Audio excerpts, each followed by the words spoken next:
Hello students, आज हम बात करेंगे फोर्थ स्किल के ऊपर जो कि है एक्सप्लेनेशन स्किल।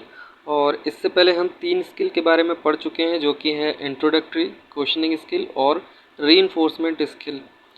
और अगर आपने वो वीडियोस नहीं देखे हैं तो आप जा कर के देख सकते हो। आप किसी भी सब्जेक्ट के हो, आप समझ जाओगे कि किस तरह से आपको लेसन प्लान पे वर्क करना है, कैसे आपको क्वेश्चन बनाने हैं।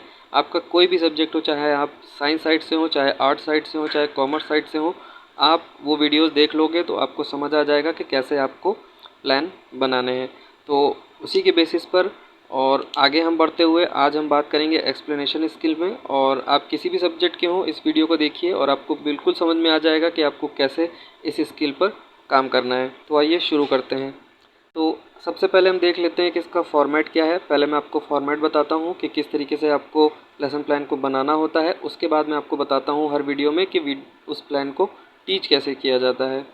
ओके, तो अब हम स्टार्ट करते हैं। सबसे पहले आपको मैं हमेशा बोलता हूँ कि आपको अपने लेसन प्लान को हमेशा राइट हैंड साइड पेज से स्टार्ट करना है। और सबसे टॉप पर आप हेडिंग डालेंगे माइक्रो लेसन प्लान 4 या जो भी आपका नंबर है आप डालेंगे। और उसके सामने टीच ज़रूर लिखेंगे क्योंकि आप पहली बार इस लेसन प्लान को बना रहे हैं तो आपको यहाँ पे टीच लिखना होगा।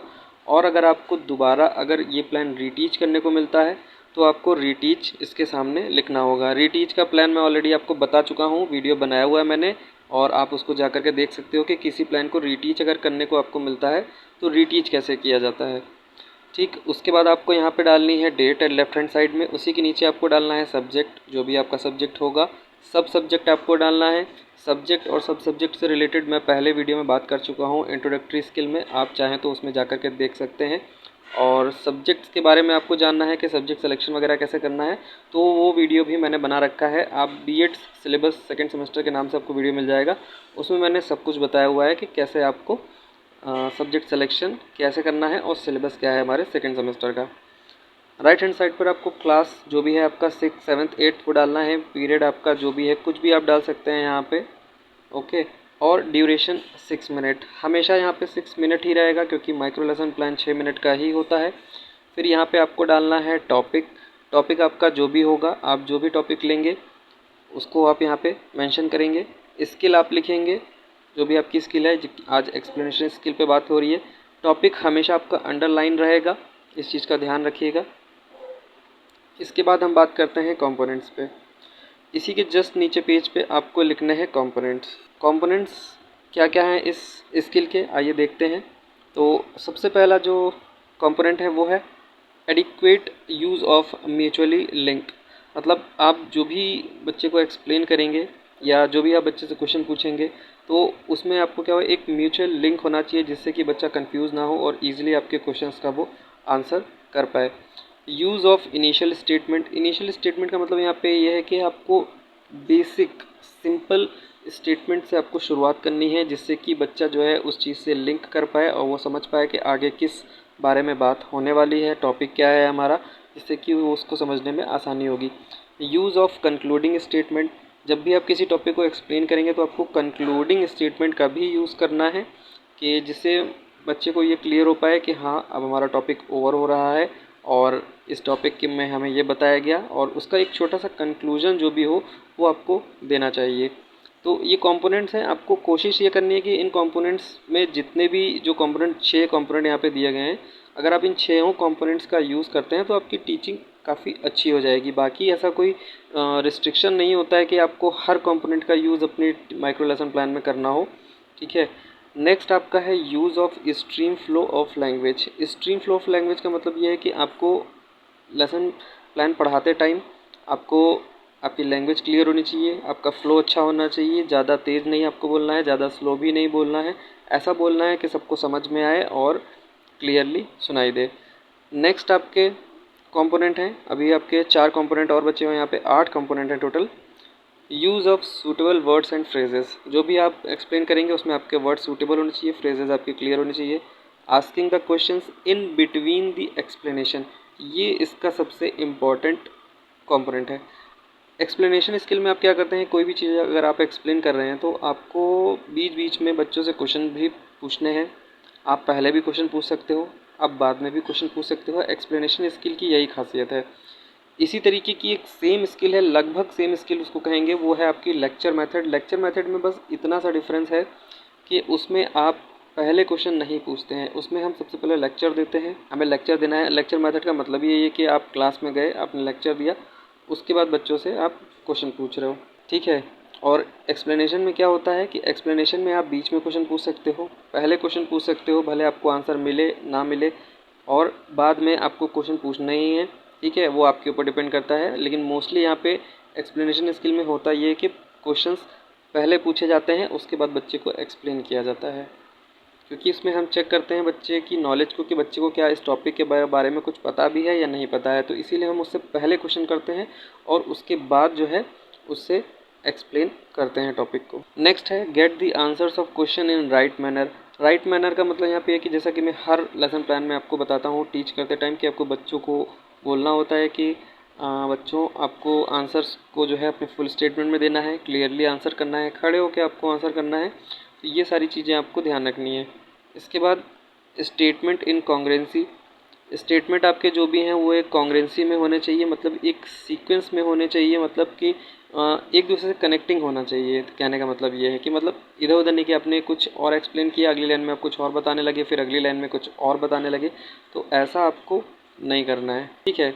इसके बाद आपका आता है नेक्स्ट पेज, जो कि इसी के बैक साइड पे होता है। यहाँ पे आपकी क्वेश्चन टेबल होती है। क्वेश्चन टेबल देखिए, यहाँ पे जो टॉपिक है ये आपका, मैं आपको बता दूं, ये टॉपिक है ज्योग्राफी से रिलेटेड, जिसमें आपकी लेयर्स ऑफ एटमॉस्फेयर के बारे में हम यहाँ पे देख रहे हैं। तो लेयर्स ऑफ एटमॉस्फेयर में देखिए क्या है, सबसे पहले यहाँ पे समझाया गया है, जो पीपल टीचर है आपका वो समझा रहा है कि the atmosphere is divided into 5 layers, जैसे कि troposphere, stratosphere, mesosphere, thermosphere and exosphere. तो यहाँ पे क्या है कि पीपल टीचर आपको समझा रहा है, ठीक है। पीपल टीचर मतलब आप टॉपिक को समझाएंगे, फिर आपने यहाँ पे ट्रोपोस्फेयर लेयर को यहाँ पे एक्सप्लेन किया, बच्चे सुन रहे हैं, आप उसको एक्सप्लेन करते जा रहे हैं। फिर आपने स्ट्रेटोस्फेयर को एक्सप्लेन किया, ठीक है, आप स्ट्रेटोस्फेयर को एक्सप्लेन करते जा रहे हैं। इसी तरीके से आप आगे जो भी 5 लेयर हैं, आपने क्या किया, इन सारी लेयर्स को आपने एक एक करके एक्सप्लेन कर दिया, ठीक है। ये एक्सोस्फेयर तक आपकी जो भी 5 लेयर थी एटमॉस्फेयर में जो होती हैं, ये ज्योग्राफी का आपका टॉपिक है, ज्योग्राफी का सब्जेक्ट है, ठीक है। अब समझाने के बाद यहाँ पे क्या किया गया है कि अब बच्चों से यहाँ पे क्वेश्चन किए जा रहे हैं कि अब आप बच्चों से क्वेश्चन करेंगे। जैसे आपने पूछा कि how many layers are there in atmosphere, तो बच्चे ने आंसर किया 5 लेयर्स। उसके बाद list the name of layers, बच्चे ने 5 लेयर्स के नाम बता दिए, ठीक है। बच्चे ने फिर 5 लेयर्स के आपको नाम बता दिए। फिर आपने थर्ड क्वेश्चन पूछा कि which is the coldest layer, तो बच्चे ने आंसर दिया मेसोस्फेयर। फिर आपने क्या किया, एक और क्वेश्चन पूछा, मतलब करीब आपने यहाँ पे बच्चे से 4 से 5 क्वेश्चन पूछ लिए। तो ये हो गई आपकी एक्सप्लेनेशन स्किल। तो यहाँ पे ये क्वेश्चन बना लिए गए, चाहे तो आप ये क्वेश्चंस बना सकते हैं, अगर आपको हेल्प चाहिए तो आप ये क्वेश्चंस को बना सकते हैं, अपने लेसन प्लान में यूज़ कर सकते हैं, ठीक है। तो ये हो गई आपकी एक्सप्लेनेशन स्किल। इसके बाद अगले राइट हैंड पेज पर, अब राइट हैंड पेज में इसलिए बोल रहा हूँ क्योंकि मैंने हर लेसन प्लान में बताया कि आपकी रेटिंग स्केल अब कोशिश कीजिएगा कि राइट हैंड साइड पर ही बने, ठीक है। अब कंपोनेंट्स यहाँ पे आपको क्या करने होते हैं, कंपोनेंट्स को सिर्फ आपको पास्ट फॉर्म में लिखना होता है। जो आपने कंपोनेंट्स फर्स्ट पेज पे लिखे थे, उन्हीं कंपोनेंट्स को आपको यहाँ पे पास्ट फॉर्म में लिखना है। तो बस उन्हीं कंपोनेंट्स को हमने यहाँ पे पास्ट फॉर्म में लिख दिया एक एक करके। जो 8 हमारे कंपोनेंट्स हैं, हमने सभी को यहाँ पे पास्ट फॉर्म में, देखिए आप, हमने लिख दिया है, ठीक है। ये हमने यहाँ पे पूरे 8 के 8 कंपोनेंट्स हमने यहाँ पे लिख दिए हैं। तो इस तरीके से आपको रेटिंग स्केल बनानी है। अब देख लीजिए रेटिंग स्केल इस तरह से बनती है। इसके बाद इसके नेक्स्ट पेज पे आपको ये बनाना है, जिसमें कि आपका होगा सजेशन, डेट एंड सिग्नेचर। आपको यहाँ पे टीचर जो है वो सजेशन देगा, जो भी आपने टीचिंग की है, जिस तरीके माइक्रो लेसन प्लान पढ़ाया है। अगर आपको रीटीच मिलता है तो आपको यहाँ पे रीटीच लिख करके देगा कि आप इस प्लान को रीटीच करिए। रीटीच का प्लान मैंने आपको ऑलरेडी बताया हुआ है कि रीटीच प्लान कैसे बनाया जाता है, उसमें क्या डिफरेंस होता है, तो आप उस वीडियो को देख सकते हैं। अब हम बात करेंगे कि इस लेसन प्लान को टीच कैसे करना है। मैं आपको हर वीडियो में बताता हूँ कि हर लेसन प्लान को मैं टीच करके बताता हूँ कि किस तरह से आपको लेसन प्लान को क्लास में प्रेजेंट करना है। तो चलिए आइए जानते हैं कैसे आपको पढ़ाना है।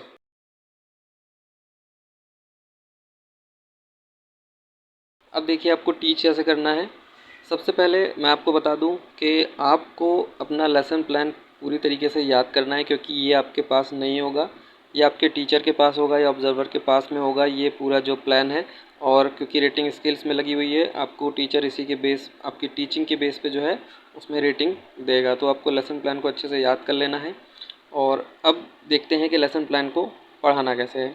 तो सबसे पहले आप जाएंगे बोर्ड के पास, मतलब बोर्ड पर आप जाएंगे और वहाँ पे आप पहले बच्चों को विश करेंगे, गुड मॉर्निंग, गुड इवनिंग, और जो भी टाइम हो रहा है उसके हिसाब से, ठीक है। विश करने के बाद आप तुरंत बोर्ड की तरफ पलट जाएंगे और बोर्ड की तरफ पलटने के बाद आपको मेंशन करना है, सबसे पहले डेट आप लिखेंगे लेफ़्ट हैंड साइड में, बोर्ड के टॉप लेफ़्ट कॉर्नर पर सब्जेक्ट लिखेंगे, सब सब्जेक्ट लिखेंगे, क्लास लिखेंगे, पीरियड लिखेंगे, ड्यूरेशन लिखेंगे। ये लिखने के बाद फिर आप टॉपिक लिखेंगे, टॉपिक को अंडरलाइन करेंगे, स्किल लिखेंगे। इतना काम करने के बाद आपको तुरंत फिर वापस पलटना है बच्चों की तरफ। बच्चों की तरफ पलटने के बाद आपको डायरेक्टली अपने क्वेश्चंस पूछना स्टार्ट कर देना है। और क्वेश्चन पूछने से पहले आपको बच्चों को इंस्ट्रक्शन देना है कि बच्चों आपको आंसर को फुल स्टेटमेंट में देना है, खड़े होकर आंसर करना है, और जब आप हैंड रेस करेंगे उन्हीं से मैं पूछूंगा और वही लोग आंसर करेंगे, ठीक है। तो आपको ये इंस्ट्रक्शन देने के बाद अपना जो है अपना प्रोसेस जो भी है वो उसको स्टार्ट करना है। तो यहाँ पे तो फ़िलहाल क्वेश्चन नहीं है, तो आप क्या करेंगे, यहाँ पे अपना एक्सप्लेनेशन देना स्टार्ट कर देंगे। जैसा कि आपने बताया कि जैसा कि आप जब स्टार्ट करेंगे तो यहाँ पे क्या बोलेंगे, आप बोलेंगे कि बच्चों आज मैं आपको लेयर्स ऑफ एटमॉस्फेयर के बारे में पढ़ाने जा रहा हूँ, इसके बारे में आपको कुछ मैं एक्सप्लेन करने जा रहा हूँ, और एक्सप्लेन करने के बाद मैं आपसे क्वेश्चंस करूँगा, ठीक है।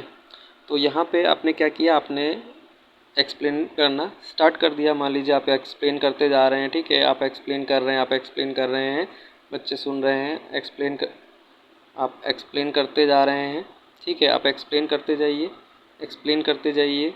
आपको 2-3 मिनट लगेगा एक्सप्लेन करने में, ठीक है। आपको प्लान ऐसा बनाना है कि आपका प्लान ज़्यादा बड़ा भी नहीं होना चाहिए, जिससे कि आपका 6 मिनट एक्सीड हो जाए। 6 मिनट के अंदर ही आपको अपने प्लान को कंप्लीट करना है। तो आपने अब जो है यहाँ पे अपना एक्सप्लेनेशन दे दिया। एक्सप्लेनेशन देने के बाद अब आप बच्चों से कहेंगे कि बच्चों अब मैं आपसे क्वेश्चन पूछने जा रहा हूँ, सो रेडी हो जाइए। तो अब आप क्या करेंगे, एक एक करके बच्चों से क्वेश्चन पूछना स्टार्ट करेंगे कि how many layers are there in atmosphere. तो कई बच्चे आंसर देंगे 2, 3, 4, जिन्होंने भी ध्यान से सुन रहे होंगे जो बच्चे, वो सही आंसर करेंगे। तो आपको आंसर मिल जाएगा आपका 5 लेयर्स। जैसे ही आपको आपका आंसर मिल जाए आप नेक्स्ट क्वेश्चन पे बढ़ जाइए, ठीक है। फिर आप क्या करिए, अगर आपको आंसर नहीं मिलता है, जैसा कि मैंने पिछले कई लेसन प्लान में बताया है, मतलब पिछले 2-3 लेसन प्लान में बता चुका हूँ कि अगर आपको आंसर नहीं मिलता है तो आप अपने आंसर को 2-3 बच्चों से पूछिए। 2-3 क्या 4 से 5 बच्चों से आप पूछ सकते हैं, ठीक है। अगर 4 से 5 बच्चों से पूछने के बाद भी आपका आंसर नहीं आ रहा है तो इसका मतलब है कि आपने बच्चे को सही एक्सप्लेन नहीं किया है, और या तो बच्चे आपकी क्लास में जो हैं वो बिज़ी थे, आपकी बात को ध्यान से नहीं सुन रहे थे। तो इन सब चीज़ों का जो है आपको ध्यान रखना है। और जैसा कि मैंने बताया कि इस कंपोनेंट में ये भी है कि आप बच्चों से बीच में भी क्वेश्चन पूछ सकते हैं। जैसे मान लीजिए आप यहाँ पे एग्जोस्फेयर के बारे में एक्सप्लेन कर रहे थे, तो आप बच्चों से बीच में ही क्वेश्चन खड़ा करके पूछ सकते हैं कि बताओ एग्जोस्फेयर क्या है, एग्जोस्फेयर में क्या होता है। तो ये जो है, जो हमारे कंपोनेंट होते हैं, इनका हमें यूज़ करना होता है। तो आप क्वेश्चन पूछते जाएंगे बच्चों से। आपने 4-5 क्वेश्चन पूछ लिए, ठीक है, आपने 4-5 क्वेश्चन पूछ लिए, और क्वेश्चन पूछने के बाद क्या है, आपका प्लान वहीं पे एंड हो जाता है। तो ये है एक्सप्लेनेशन स्किल, और आपका टीचर या ऑब्जर्वर आपको जो है यहाँ पे रेटिंग करता जाएगा आपकी टीचिंग के बेस पे। तो ये आपको इस तरीके से इस लेसन प्लान को पढ़ाना है। और जैसा कि मैंने बताया कि जैसा कि अगर आप कंपोनेंट्स का यूज़ करते हुए पढ़ाएंगे, ठीक है, तो आपकी टीचिंग और भी अच्छी होगी। और आपको कंपोनेंट्स को बहुत ध्यान में रखना है। और पिछले वीडियो भी मैंने बताया था कि आपको अपनी पिछली स्किल्स का भी साथ में यूज़ करना है। जैसे कि यहाँ पे रीइंफोर्समेंट स्किल का हम यहाँ पे कैसे यूज़ करेंगे, कि आप बच्चों से क्वेश्चन पूछ रहे हैं तो आप बच्चे को क्या कर रहे हैं कि आप बच्चे के आंसर को दोबारा से रिपीट करके बता रहे हैं, या उसको अप्रिशिएट कर रहे हैं, बोल रहे हैं गुड, वेरी गुड, एक्सीलेंट। तो उस सब चीज़ों का भी आपको यूज़ करते हुए चलना है, आपको भूलना नहीं है उन सब स्किल्स को, सबको आपको जोड़ते हुए आपको जो है आगे बढ़ते जाना है। तो ये थी एक्सप्लेनेशन स्किल। और आगे हम बात करेंगे लेक्चर मेथड स्किल के बारे में। वो लगभग इसी की तरीके से है लेकिन थोड़ी सी डिफरेंट है, और उसके बारे में हम बात करेंगे आगे।